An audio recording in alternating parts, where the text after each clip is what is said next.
Então tá, pessoal, a gente vai ver nessa aula um pouquinho mais, né, um exemplo extra de modelo Perram, tá?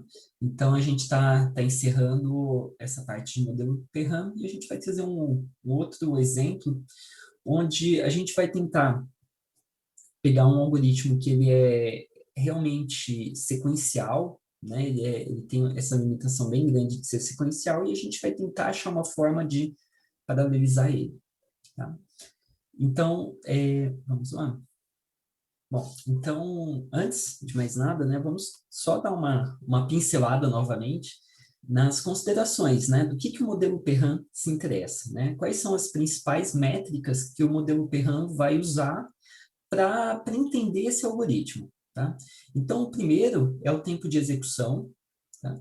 Que vai ser proporcional ao tempo de execução de uma única instrução, né? Ou seja, eu não estou interessado realmente em saber se em um determinado trecho sequencial vão ser uma ou 10 instruções, tá? E eu também não estou interessado no tempo que demora no relógio, tá? A ideia é, eu estou interessado em saber quantos passos o meu algoritmo tem, né, até ele chegar no resultado final. E então a gente está interessado nesse ponto na ordem de grandeza, né? Qual que é a magnitude do tempo de execução, tá? Então ele cresce linearmente com o problema, ele cresce quadraticamente com o tamanho do problema, qual que é a ordem de crescimento dele em relação à entrada que eu dou no meu problema, tá? Bom, a segunda variável importante é o P, que é o número de processadores que eu vou precisar para fazer essa execução paralela, né? Então, lembrando que a gente vai partir sempre da menor granularidade, ou seja, qual o maior paralelismo que eu consigo encontrar, né, no meu algoritmo. E aí, então, eu vou definir quantos processadores eu preciso, né? Ou seja, qual o grau desse paralelismo, tá? Bom, muito bem. Bom, o processador também pode ser considerado como uma estimativa do espaço de memória que eu vou precisar, tá? Isso também pode ser uma outra forma de abordar o problema.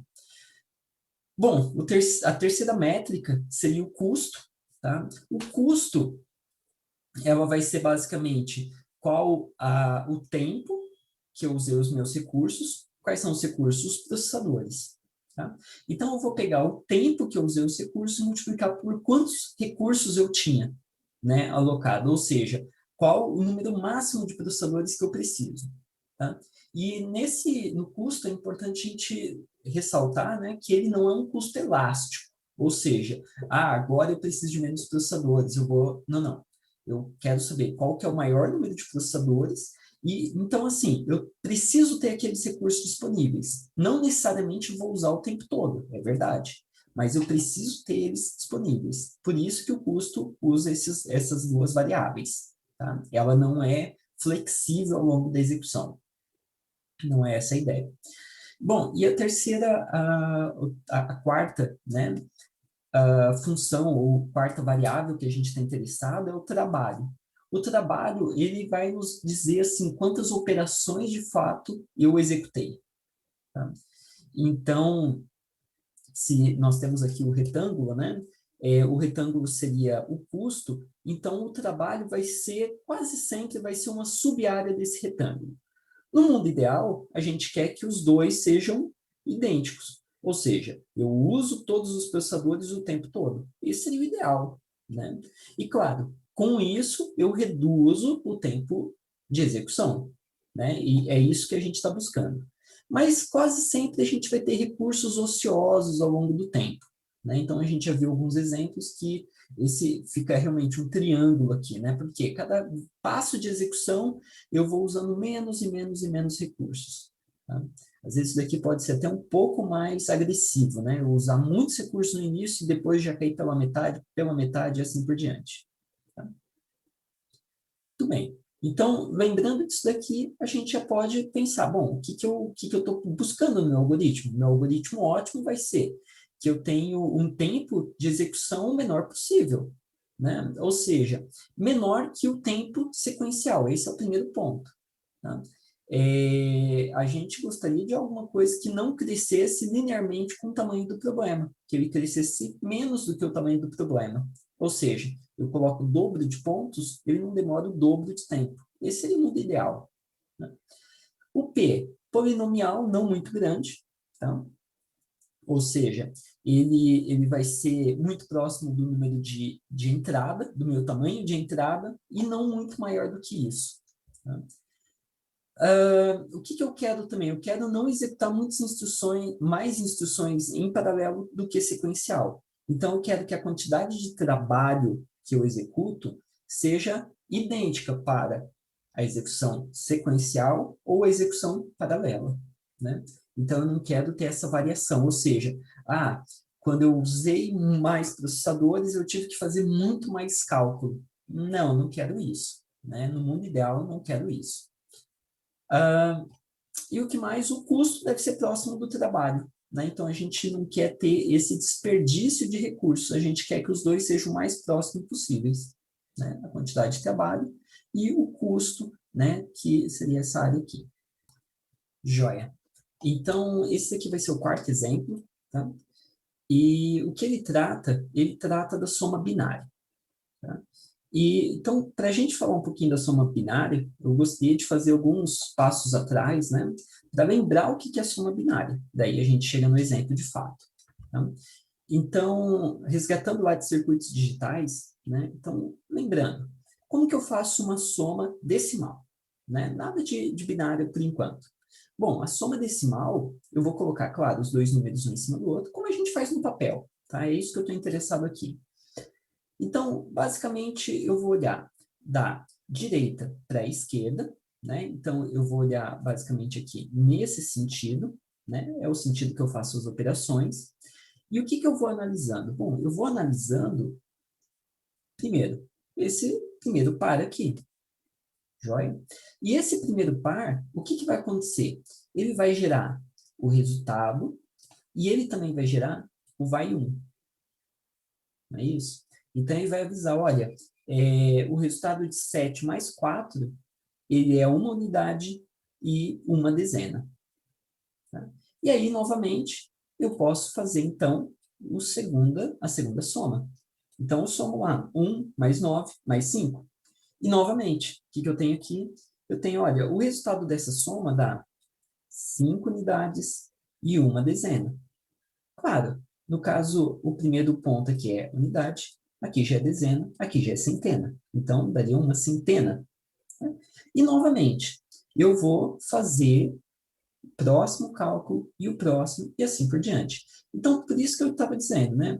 A gente começa da direita e a gente vai caminhando para a esquerda, fazendo essa soma sequencialmente. Tá? Então, aqui eu não falei nada de novo, né? A soma decimal. Maravilha. Então, vamos indo adiante um pouquinho. Beleza. Agora, o algoritmo da soma decimal, então. Como que ficou esse algoritmo? Bom, basicamente, a gente pode ver a soma decimal como um conjunto de entrada, conjunto de dígitos, né? A e B. Então, o B0, B1, B2, B3, do menos significativo para o mais significativo, o A, a mesma coisa. E a saída vai ser esse C, tá? E o C, nota que se o A foi do 0 até o N menos 1, o C vai do 0 até o N. Por quê? Pode ser que o último dígito gere mais 1, o vai 1. Tá? Então, ele pode ter mais um dígito. Beleza. E aí a gente pode tratar isso de várias formas. Tá? Então, o foco aqui não é como que o computador trata, nada disso. É só entender como que faz a soma decimal e agora a gente vai ver a binária. Tá? Então, aqui, né, eu poderia pegar aquele mesmo exemplo, né, e fazer uma parte por vez. E vou gerando os vai-uns. Então, isso daqui é o mais importante dessa explicação, que eu estou gerando o vai-um à medida que eu vou fazendo o cálculo. Então, se eu pego o cálculo inicialmente, eu não faço a menor ideia se eu vou ter vai-um ou não. Né? Por exemplo, 3 mais 6. Bom, 3 mais 6 dá 9. Então, não vai 1. Depende. Depende do quê? Depende do que aconteceu antes. Tá? Então, o que a gente começa a perceber aqui é que esse algoritmo ele é um algoritmo realmente sequencial. Ele tem uma sequência de passos. Tá? Maravilha. Jóia. Então, quando não tem nada igual a zero, né, e a gente vai efetuando passo a passo. Muito bem. Como que a gente faz, então, o algoritmo da soma binária? Esse é o ponto que a gente quer abordar de fato, né? Jóia. Então, o algoritmo da soma binária, ele vai ser algo muito parecido. Eu vou pegar os dois números na base 2, na base binária, tá? E como que eu faço essa soma? Bom, eu vou fazer da seguinte maneira. Então, eu vou pegar 1 com 1. 1 com 1 dá 2, não é isso? 1 mais 1 dá 2. Então, o que quer dizer isso? Quer dizer que aqui vai 0 e aqui vem 1. Por que que 0 e 1? Bom, porque eu tenho aqui, o que eu consigo representar com essa primeira casa não é mais uma unidade decimal, mas uma unidade binária. E a unidade binária é 0 ou 1. Tá? Então, quando eu preciso representar 2 elevado a 1, eu vou ter que gerar esse vai 1 aqui. Novamente, eu faço 1 mais 1, daria 0 e é 1. Ah, não, mas tem mais 1 aqui, professor. Então, o resultado é 1 e vai 1. Novamente, acabei de fazer essa soma aqui. E agora, chega o terceiro passo. 1 mais 1, 0 e vai 1. Então, nota que, para eu fazer essa soma na base 2, é uma tabela muito simples, né? É uma tabuada muito fácil, né? Então, se eu tenho 0 mais 0, o resultado, 0. Se eu tenho 0 mais 1, o resultado é 1. Se eu tenho 1 mais 0, o resultado é 1. Toda vez que eu tiver 1 mais 1, o resultado é 0. Porém, eu vou gerar um vai 1. Nesse caso aqui, eu gero vai 1. Nos outros casos, não gera o vai 1. Tá? E aí, quando eu estou somando 3 dígitos, eu posso fazer isso recursivamente, né? Então, eu faço 1 com 1. 1 com 1 é 0 e vai 1. Beleza. Agora, eu pego esse 0 e somo com esse 1 aqui de cima. 0 com 1 dá 1. Então, tá. Ficou 1 e foi 1. Tá? Então, a gente pode seguir fazendo isso daqui. Né? Então, aqui vai dar 0, vem 1. Aqui vai dar 1, afinal de contas, 0 com 0 dá 0. 0 mais 1 dá 1. 1 com 1 dá 0 e vai 1. Então, a gente tem o resultado da nossa soma binária. Tá? Então, qual que é a brincadeira aqui? A brincadeira aqui é, primeiro, entender como que funciona a soma binária. E o segundo passo é como que eu consigo paralelizar isso daqui? Como que eu consigo usar duas threads? Imagina que eu tenho números muito, muito grandes binários. E eu quero somar eles com várias threads. Como que eu faria isso? Usando esse algoritmo do vai 1. Tá? Então, ele tem a propagação do vai 1. Tá? Então, aqui tem um exemplo passo a passo, que é a mesma coisa que a gente tinha chegado anteriormente. Tá? Então tá, então vamos retornando ao exemplo 4. E o exemplo 4, ele diz assim, olha, vamos paralelizar a soma binária de dois números de n bits. Tá? Então eu tenho o primeiro número A, que vai de dígitos 0 até o n-1. O segundo número, que é o B, que vai do B0 ao Bn-1. E o resultado, o R0 até o Rn. Tá? Joia. Então a saída vai ter n mais 1 bits igual a soma A mais B. Tá? Simples assim. Maravilha. Qual que é o problema? O problema todo é isso daqui, ó, que eu vou ter que fazer uma soma para só então ficar sabendo o resultado dela. Eu faço a soma, só então eu sei o resultado dela. E assim por diante. Então eu preciso, esse vai 1, ele depende do vai 1 anterior. E esse é o problema aqui. Tá? Então, o primeiro passo é quantos passos, né? Qual o tempo de execução com uma thread apenas? Então, o tempo sequencial de execução. Qual que é o tempo sequencial? Bom, o tempo sequencial eu faço um passo, deixa eu pegar outra cor aqui, eu faço um passo, 2, 3, 4, 5, 6, 7, 8, N menos um passos, né? Então, o tempo com uma thread apenas, ele vai ser N menos um. N menos um, a gente sabe que ele é O de N. Ou seja, quanto mais bits, mais tempo demora. É linear, né? Joia. Então, vamos adiante. Beleza. Então, o tempo com é igual a n, maravilha. Nota que nós estamos usando o algoritmo que a gente aprendeu na escola, né? Aprendeu ali fazendo papel, né? Que soma dígito a dígito, da direita para a esquerda com vai 1. Ele é simples, ele é bom, mas ele é muito sequencial. E esse é um problema. Se eu estou tentando paralelizar ele, um algoritmo sequencial não é nada bom para os negócios, tá?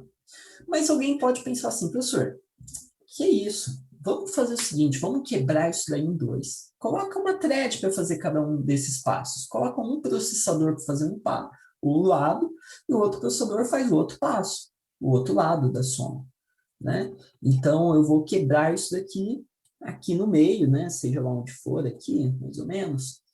E um processador faz essa parte da direita, o processador faz a parte da esquerda. Bom, vamos tentar ver o que isso nos leva. Tá? Então, seria assim, um processador faz os bits menos significativos, least significant bits, e o outro processador faz o most significant bits. Tá? Então, o que nós temos aqui?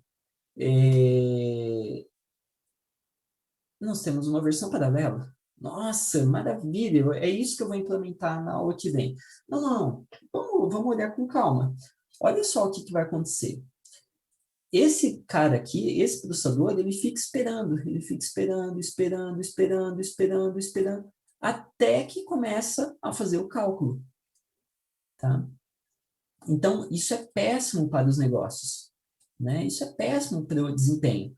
Por quê? Ele ficou esse tempo todo aqui sem fazer nada. Tá? Então, basicamente assim, quanto tempo vai demorar para esse processador fazer esse cálculo? Ah, vai demorar n sobre 2. Ah, que ótimo. E quanto tempo vai demorar para fazer isso daqui? N sobre 2. Eu vou somar esses dois. Isso daqui vai dar o quê? Vai dar O de N. Então, professor, mas vamos quebrar em N passos. Tudo bem, o que vai acontecer? Se eu quebrar em N passos, o primeiro processador vai demorar O de 1, o segundo O de 1, O de 1, O de 1. Só que eles têm uma sequência. Ou seja, quantos passos no final? N passos. O de N. Tá? Então, assim, eu estou usando recursos extras, mas eu não estou ganhando nada, absolutamente nada em desempenho. Na verdade, quando eu implementar isso numa máquina de verdade, ele vai perder desempenho, né? Porque eu vou ter que controlar esses threads, quebrar o problema. Então, péssimo, péssimo para os negócios. Tá? Tudo bem, o que fazermos então? Né? Bom, a gente precisa entender um pouquinho mais qual que é a dependência aqui. Tá? E a dependência, de verdade, é a seguinte. A dependência é que hora eu estou gerando um vai 1 que é igual a 0, hora o vai 1 é igual a 1. Então, tudo se baseia na decisão, ou na previsão, né? De se eu vou gerar 0 ou se eu vou gerar 1. Então, já sei, professor, vamos usar uma bola de cristal, vamos prever se é 0 ou 1. Não, mas e se você prever errado? Bom, aí o desempenho vai ser péssimo. Não, então não quero, não estou interessado nessa resposta. Tá?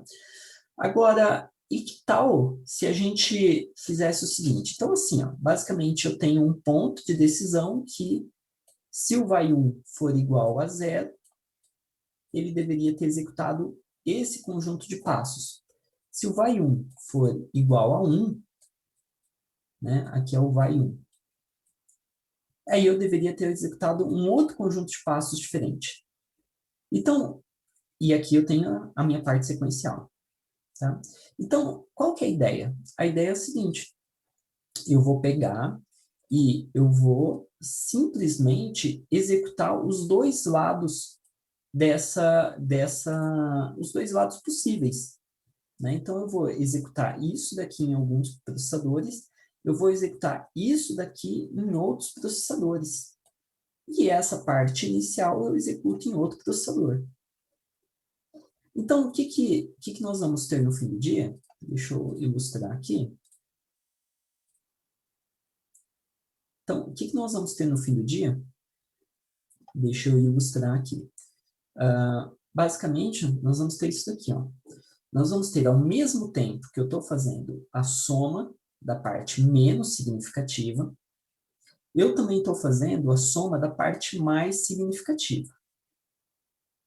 Tá? Só que o que eu estou usando aqui como valor? Eu estou usando o seguinte.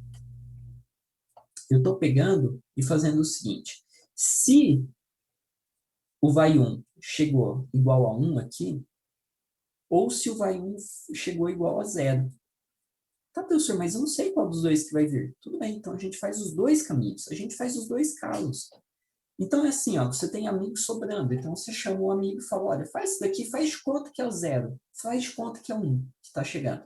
Enquanto isso, eu faço a parte inicial. Tá? Então, o que vai acontecer? No final, vai ser só eu combinar o resultado. Eu vou ter essa parte aqui feita, bonitinha. E aí eu vou ter que decidir se a parte mais significativa, o restante dos bits, né? Então, esses bits da direita, a gente tem certeza do resultado. Agora, qual o resultado que a gente vai colocar aqui? Combinar com os bits da esquerda? Depende. Se no final eu vi que o vai 1 foi gerado, então eu quero usar essa parte aqui. Se o vai 1 não foi gerado, eu uso essa parte aqui. Tá? Então, por exemplo, o vai 1 aqui foi igual a 0. Se o vai 1 for igual a 0, esse é o cara que vai entrar no resultado. Esse é o resultado correto. Se o vai 1 for igual a 1, esse é o resultado correto. Então, olha só que interessante. O que eu estou fazendo aqui é, para eu ganhar o paralelismo, eu estou tendo que fazer cálculos a mais do que a versão sequencial. Mas com isso, eu já consegui quebrar o tempo pela metade. Tá? Então, não foi aquele caso legal que a gente estava fazendo antes, né? Que era, eu coloco 2 processadores, o tempo cai pela metade. Não, eu coloquei 3 processadores e o tempo caiu pela metade. Tá? Se eu quiser quebrar o tempo em 1/4, eu vou ter que usar quantos? Eu vou ter que usar, sei lá, 9 processadores. 9 processadores, o tempo cai para 1/4. Tá? Então, eu vou tendo esse fator multiplicativo. Ele vai aumentando a quantidade de processadores a cada passo. Tá? Bom, é o que a gente oferece aqui, né? Não tem muito como fugir disso, porque eu tenho uma dependência, eu tenho um algoritmo que é puramente sequencial. Tá? Então, é mais uma forma de paralelizar. Vamos analisar esse algoritmo, então? Então, basicamente, o que nós vamos ter é o seguinte, a gente tem, vamos considerar esse daqui como sendo o conjunto de operações, tá? Esse retângulo azul. Tá? Então, em vez de eu continuar desenhando o A, o B e o R, eu vou desenhar só esse retângulo azul e a gente vai saber que são os bits que a gente tem que computar. Tá? As operações da direita para a esquerda. Tá? Muito bem. Então, o que nós vamos fazer é o seguinte. Primeiro passo, a gente vai quebrar ele em 2. E toda vez que eu quebro em 2, o que vai acontecer? Na verdade, eu tenho para eu quebrar em 2, né? Eu vou fazer a parte menos significativa e a parte mais significativa, considerando vai 1 igual a 0, considerando vai 1 igual a 1. E, novamente, eu vou quebrar isso daqui em 2 novamente. Então, isso daqui eu vou quebrar em 2, na verdade, em 3. Por quê? O vai 1 igual a 1, vai 1 igual a 0. E é a primeira parte do cálculo. E aqui, a mesma coisa. Eu vou quebrar em 3. E esse cara, eu vou quebrar em 3 também. Então, nota. Que interessante, né? Eu saí de um processador, aqui eu estou usando 3 processadores, Aqui eu vou ter que usar 1, 2, 3, 4, 5, 6, 7, 8, 9 processadores, né? Então, basicamente, o que eu estou fazendo aqui é o seguinte, eu estou usando 3 vezes 3, aqui eu vou usar 3 vezes 3 vezes 3, e assim por diante. Tá? Agora, vamos olhar o primeira variável que a gente quer, que é o tempo paralelo. Tá? Então, basicamente, né, ignorando que cada pedaço a gente quebra, faz 2 cópias daquele pedaço, ignorando esse fato, a gente pode ver isso como uma árvore binária. Né? Por quê? Eu posso considerar isso aqui como se fosse um nó só e aqui outro nó. Esse cara vai quebrar em 2, vai quebrar em 2, vai quebrar em 2, até que ele vai ter um elemento só e aqui. Né? Então, seria aquele caso onde eu estou somando 2 bits, né? Então, aqui pode ter 1 e 1, aí eu falo, tá, então eu vou usar essa parte da soma, ou eu vou usar aquela parte da soma. Então, eu vou quebrando isso daqui até que eu vou ter um elemento apenas. Tá? Joia. Então, basicamente, eu vou fazer essa quebra até ter um elemento, e depois eu vou fazendo, então eu vou fazendo a divisão, e a conquista demora um passo apenas, né? A hora de conquistar vai demorando um passo. Então, o que nós temos aqui, basicamente, é o seguinte, a gente vai ter k níveis, né? Onde 2 elevado a k igual a n. Tá? Então, basicamente, o que a gente tem aqui? A gente vai ter log n níveis.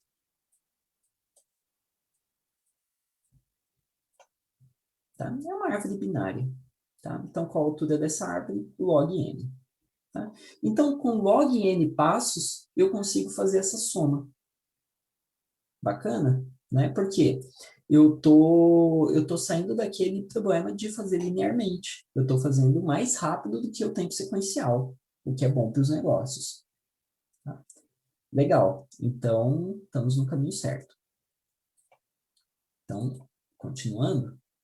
Né? Então, basicamente é isso. Né? Eu tenho o tempo paralelo n sobre 2 mais 1, que seria a parte de combinar, que é igual a n sobre 4 mais 1, que é igual a n sobre 8 mais 1, n sobre 16 mais 1, e assim por diante.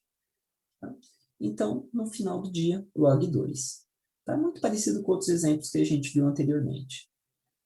Bom, né? É melhor do que o tempo sequencial. Estamos felizes. Então, vamos olhar as outras métricas. A segunda métrica é o número de processadores. Né? O número de processadores, bom, percebe que eu tenho a parte da divisão e a parte da conquista, não é verdade? Então, a divisão, eu sempre vou precisar de 3 processadores para cada passo novo da divisão. Então, é 3 vezes n sobre 2. Depois, eu ficaria 3 vezes 3, n sobre 4. 3 vezes 3 vezes n sobre 3 vezes 3 vezes 3 vezes 3, n sobre 16. N vezes e assim por diante. Tá? Agora, a fase da conquista, quanto que eu preciso de processadores? Então, a fase da conquista, vamos entender melhor o que seria essa fase da conquista. A fase da conquista é essa fase que eu só venho aqui e faço essa condicional. Eu verifico se eu devo copiar esse cara ou esse cara. Então, nota que para cada parzinho, cada trio, né? Cada trio de menos significativo, o mais significativo com vai 1 igual a 1 e o mais significativo do vai 1 igual a 0, para cada um desse trio aqui, eu preciso só de um processador. Tá? Então, basicamente, quando eu quebrei pela metade, agora eu tenho n sobre 2, quantos processadores eu precisei? De um processador. Quando eu quebrar n sobre 4, eu vou precisar de quantos processadores? Eu vou precisar de 2 processadores. Então, esse camarada, ele cresce que nem uma árvore binária, de fato. Tá? Então, o que isso quer dizer? Quer dizer que, no pior caso, eu vou precisar do quê? Deixa eu avançar aqui. Ótimo. Então, para cada trio que eu tiver aqui, que eu faça a decisão, né? Então, eu tenho o menos significativo e ele vai decidir entre esses dois caras, esse ou esse. Então, para cada trio aqui, eu vou precisar de um processador. Tá? Então, o que a gente viu aqui? A gente viu que nós queremos abrir esse paralelismo até chegar a um elemento na folha, não é? Até chegar a um caso onde eu só tenho um bit na folha. Então, quantos elementos eu vou ter aqui? Se cada folha só tem um bit. Ué, se inicialmente eu tinha n bits, aqui embaixo eu vou ter n trios, né? Esses triozinhos aqui vão ser n, provavelmente n sobre 2, né? Porque considerando que eu estou gerando 2 bits, tá? Então, n sobre 2 é a quantidade de processadores que eu vou precisar no pior caso, na hora de fazer a conquista, na hora de subir e gerando o número final. Tá? Então, essa daqui é a parte da conquista. Joia. Então, vamos chegar lá. Então, nós temos a parte da divisão, que a gente não sabe ainda, mas a parte da conquista, a gente viu que a parte da conquista não vai muitos processadores. Vai P de N, O de N processadores na conquista.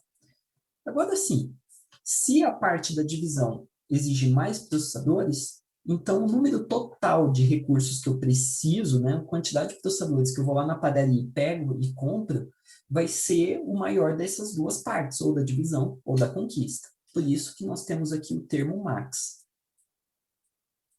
Tá? Então vai ser o maior entre esse termo e esse termo aqui. Esse cara daqui, a gente já viu que ele é O de N. Tá? N sobre 2, que é igual a O de N. De verdade, né?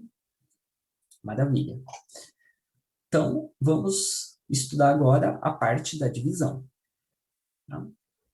A parte da divisão é um pouco mais enjoada, mas a gente vai chegar lá juntos.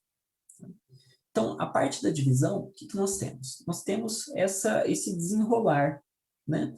Onde a cada passo eu tinha... Opa, deixa eu desfazer isso aqui. Então, a cada passo, eu tenho lá meus bits, e o que eu faço? Eu quebro ele no meio, essa parte fica aqui, e essa daqui é copiada 2 vezes. A cada parte, eu quebro no meio, esse cara é copiado uma vez, esse cara é copiado 2 vezes. A cada etapa, eu quebro novamente. E eu faço isso até que eu vou chegar em um elemento apenas. Né? E vai ter os 2 parzinhos daquele elemento, que quando eu começar a combinar, eu vou escolher qual dos 2 vai ser realmente repassado para o nível acima da árvore, até que eu vou remontando meu resultado final. Tá? Então, beleza. O que está acontecendo? Está acontecendo assim. Aqui eu usava um processador. Aqui eu estou usando 3 processadores. Aqui eu estou usando 3 vezes 3 processadores. Aqui eu estou usando 3 vezes 3 vezes 3. Por que, professor? Bom, porque cada uma desses 9 pedacinhos aqui, cada um dos 9 pedacinhos está gerando outros 3 pedaços. Cada um dos 9 pedaços. Ó, esse é um pedaço. Ele gerou quantos? Ele gerou outros 3. Aqui teria um outro pedaço. Ele vai gerar quantos? 1, 2, 3. Aqui vai ter outro pedaço, que vem desse cara. E vai gerar quanto? 1, 2, 3. Então, eu vou tendo essa abertura aqui. E a quantidade de processadores que eu precisar aqui nas folhas vai ser a quantidade maior de processadores que eu vou precisar, de fato, né? Quando eu abrir o máximo de paralelismo. Tá? Então, beleza? O que nós temos aqui? Nós temos algo como... Quantos níveis nós temos? Bom, a gente lembra que nós temos log n níveis.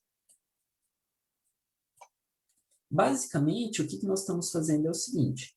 Aqui a gente precisava de 3 na 0, aqui a gente precisava de 3 na 1, aqui a gente precisava de 3 na 2, aqui a gente precisava de 3 na 3, 3 na 4, 3 na 5, 3...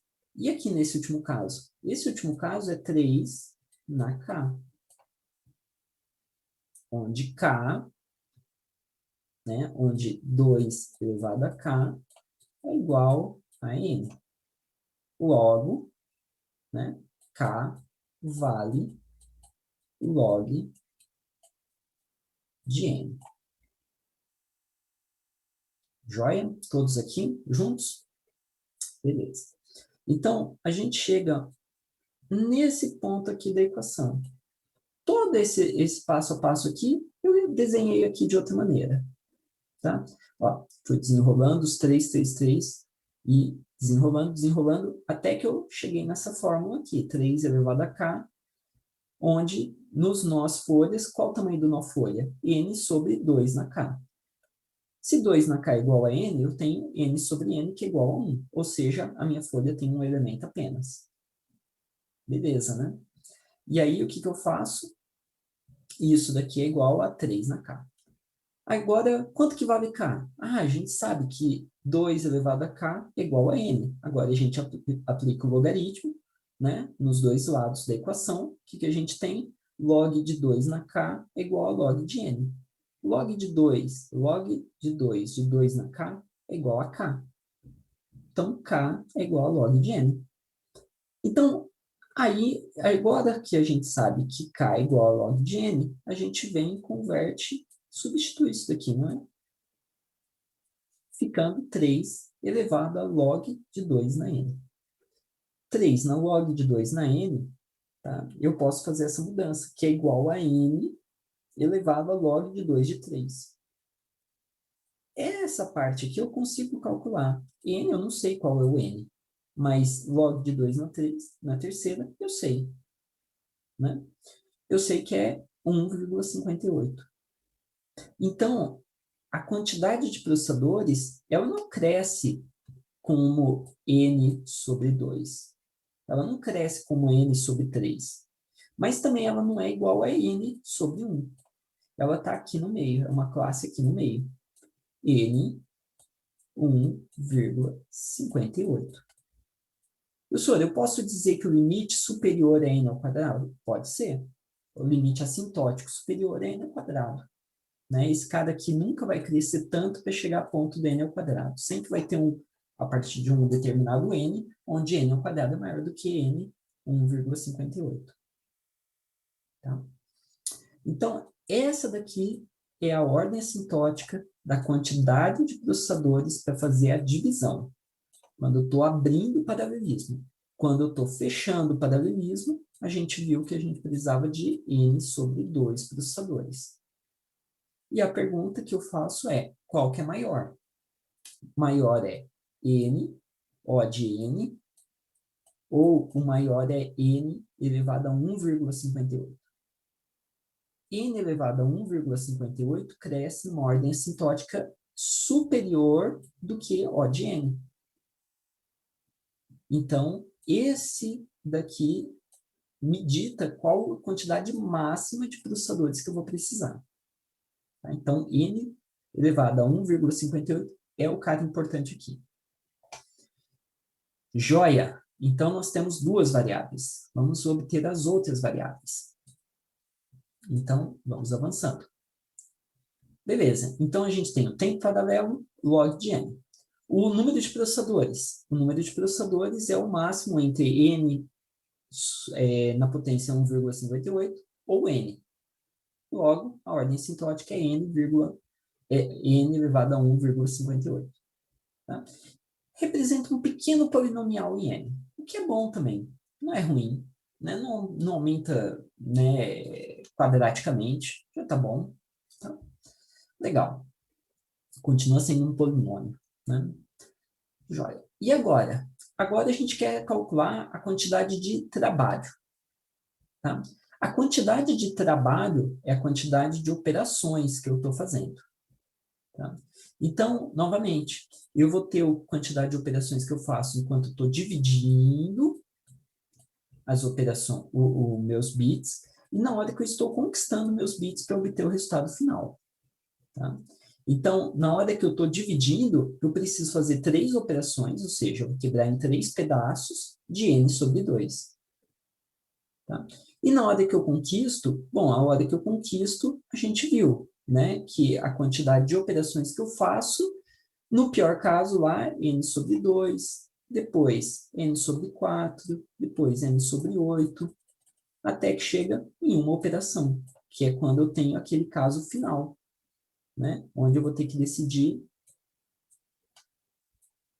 né, se é esse cara ou se é esse cara que vai casar com os bits menos significativos. Tá? Então, é uma decisão apenas, é um if, é o primeiro caso. Conforme eu vou descendo, eu tenho mais decisões a serem feitas. Tá? Então, a fase da conquista, a gente já sabe mais ou menos como que ela vai abrir. A fase da divisão, a gente também já sabe como que ela vai abrir. Ela vai abrir quebrando em 3. Tá? Cada parte quebra em outras 3 partes. Tá? Ou seja, tem 3 operações para fazer ali. Né? Imagina 3 cópias de memória, 3, né, operações simples. Tá? Muito bem. Então, vamos avançando. Tá? Então, basicamente, na hora que eu estou descendo o meu paralelismo, abrindo o meu paralelismo, tá? O que eu tenho aqui? Então, eu tenho, quando eu estou dividindo, depois eu vou conquistar. Tá? Então, quando eu estou dividindo, eu tenho isso daqui, ó. Esse pedaço menos ou mais significativo deu origem a esse bloco e a esse bloco aqui. Esse bloco aqui de baixo, ele dá origem, eu vou quebrar ele novamente no meio, não é isso?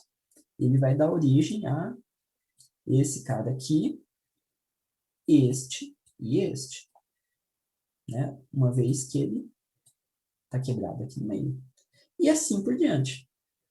Tá? Então, o que eu quero saber agora? Eu quero saber assim, olha, aqui eu fiz 3 operações, aqui eu fiz 3 vezes 3, aqui eu fiz 3 na K operações. Antes, eu estava interessado somente a quantidade máxima de processadores. Então, eu estaria interessado mais ou menos nesse número aqui, não é? Agora, eu estou interessado no somatório dos K passos. Então, eu estou interessado nesse somatório que vai basicamente de K igual a 1 até... Opa, fiz besteira. Vou pegar outra variável. Então, somatório de igual a 1 até igual a K. Certo? E o que eu estou somando? Bom, eu estou somando que 3 elevado a i. Tá? Então, eu estou somando esse cara, depois eu somo esse cara, depois eu somo o outro, depois somo o outro, até que eu chego 3 no K. Né? Então, eu estou aumentando. Estou somando 3 na primeira, mais 3 na segunda, mais 3 na terceira, e assim por diante. Quantos passos eu vou ter aqui? Eu vou ter K passos. Ou seja, o maior caso vai ser 3 elevado a K. Joia? Maravilha. Então, o que nós temos aqui? Nós temos essa abertura aqui que a gente está interessado, né? Ponto, ponto, ponto aqui no meio, que é esse somatório. E esse somatório, a gente chega que ele é igual a isso daqui. Ele equivale a 3 elevado a k mais 1, menos 1, 3 sobre 1. Tá? Então, basicamente, o somatório, tá? Isso aqui é uma regra, que o somatório de elevado a 0 até k, de uma variável a elevado a k, ou elevado a i, desculpa, a i, ele é igual ao quê? Ele é igual a elevado a k mais 1, menos 1, a menos 1. Muito bem. Nota que tem uma pequena diferença aqui. Esse daqui é 1, aqui começa em 0. Tá? Mas tudo bem, basicamente eu estou tendo que remover essas 3 operações iniciais aqui. Né? Ou quando terei uma operação, na verdade. Tá? Então eu subtraio uma operação. Muito bem. Então a gente pode fazer algumas simplificações aqui nesse caso. Não é verdade? Então, eu vou ter novamente aquele termo 3 log 2 de n, porque eu peguei e isolei esse caso aqui. E quando eu somo mais 1, na verdade, eu faço 3k vezes 3, né? Isso daqui é igual a 3k mais 1. Então, eu fiz isso. 3 log de 2 na n, vezes 3 menos... Então, aqui tem um parênteses. 3 menos 1. E aqui eu fiz 3 menos 1. Isso daqui, né, eu posso jogar fora essa variável aqui, porque ela não vai me interessar mesmo. Tá? É um fator, uma subtração de 1, que seria aquele primeiro elemento, não faz menor diferença. Tá? Isso aqui vai ser aproximadamente, eu vou colocar aqui, em evidência 3 sobre 2. 3 sobre 2 vezes 3 na log 2 de n. Tá? Novamente, é um fator multiplicativo constante, um k constante. Toda vez que eu tenho uma constante, eu posso ignorar essa constante. Eu estou interessado no que aumenta junto com o tamanho do meu problema. Tá? Muito bem. Então, o que nós temos aqui? No fim do dia, a gente está interessado nesse camarada aqui. Então, a ordem assintótica de crescimento vai ser 3 elevado a log 2 de n, que é aproximada n sobre log 2 de 3, que é O de n sobre 1,58, a quantidade de operações que eu fiz aqui na descida. Tá? Aproximadamente isso. Maravilha. Maravilha. Então, vamos ver agora a parte da conquista. Essa foi a parte da divisão. Agora a gente tem a parte da conquista, que é quando a gente vai combinando de volta. A parte da conquista é mais ou menos assim, ó. Eu começo a fazer uma operação, depois eu faço duas, depois 4, 8, 16, blá, blá, blá, blá, blá, blá, blá, até que eu faço n sobre duas operações. Tá? Outra forma de ver isso é o somatório, né?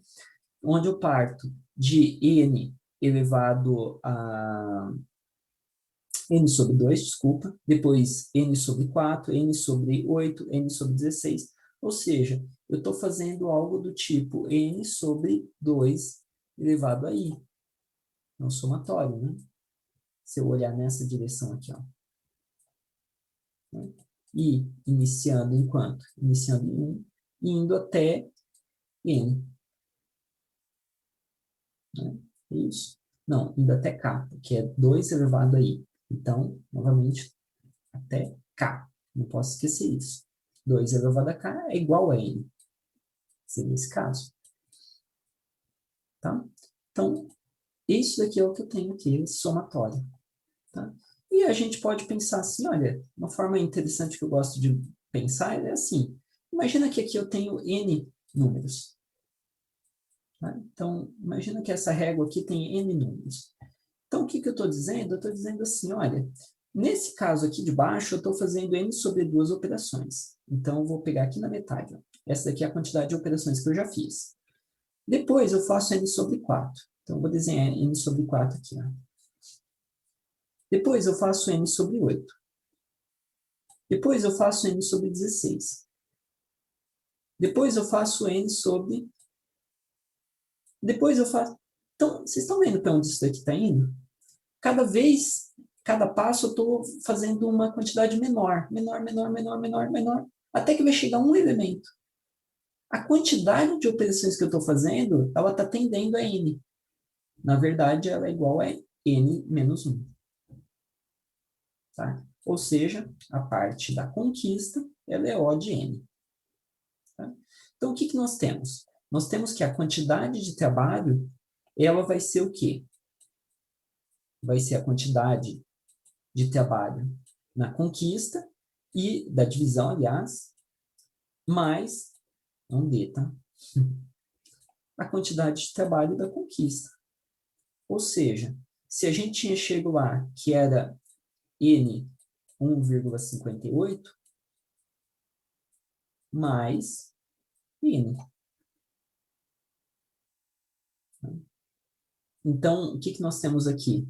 Bom, nós temos que esse cara aqui, ele é muito mais representativo do que esse, ele cresce muito mais rápido. E esse daqui vai ser o limite superior. Então, a quantidade de trabalho tende a O de N 1,58. tá? Então, se fosse um fator multiplicativo, não, aí tudo muda, né? Mas é uma soma. Então, quando tem uma soma, né, na análise de algoritmo, eu verifico qual que é o termo dessa soma maior. E, uma vez que eu verifiquei, aquele é a ordem assintótica. Aquele é o que define a grandeza final que eu vou ter, tá bom? Joia! Então, nós temos aqui a quantidade de trabalho para a divisão e a quantidade de trabalho para a conquista. N 1,58 mais N, que é igual a O de N elevado a 1,58. Joia. Então,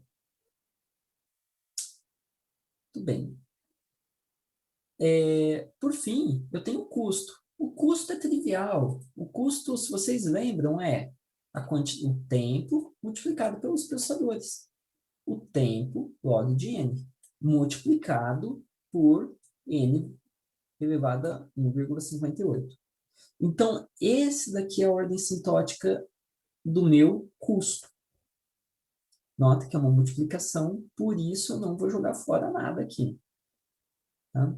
Então, log de n multiplicado por n elevado a 1,58, ele é muito maior do que O de n, que é do tempo inicial, tempo sequencial do meu algoritmo. Tá? Então, basicamente, os processadores estão subutilizados. E, basicamente, eu tenho trabalho extra, né? Olha, eu não estou fazendo O de n trabalho, eu estou fazendo O de n elevado a 1,58 trabalho. Então, a quantidade de trabalho paralelo é maior do que a quantidade de trabalho sequencial. E isso não é bom, tá? Agora sim, diferente dos outros exemplos, o algoritmo ótimo aqui não é trivial, né? Como que eu vou obter esse algoritmo ótimo nesse caso que é puramente sequencial? Tá? Então, a gente vai parando por aqui, tá? Essa análise. Então, essa análise, ela traz uma forma de eu coloco mais poder computacional para eu conseguir trazer um paralelismo. É meio que uma força bruta, né? Eu falo, olha, eu não sei como fazer, então eu faço todas as combinações possíveis. Basicamente isso que a gente está fazendo. Eu faço as combinações possíveis, depois eu decido o que fazer com essas combinações. Então, tem muito trabalho que eu estou jogando fora, né? A cada passo, eu quebro isso daqui e duplico. E faço soma de cada um desses. Então, parte do trabalho, né, metade do meu N aqui, eu estou jogando fora, não vai ser útil. Porque se esse for o cara escolhido para casar com o resultado menos significativo da soma, quer dizer que esse outro aqui a gente está jogando fora. E tudo que isso daqui fez ao longo do caminho. Tá? Então, a cada passo, eu jogo N sobre 2 trabalho fora. E isso é ruim. Tá? Mas é isso, então. Obrigado, pessoal. Até mais.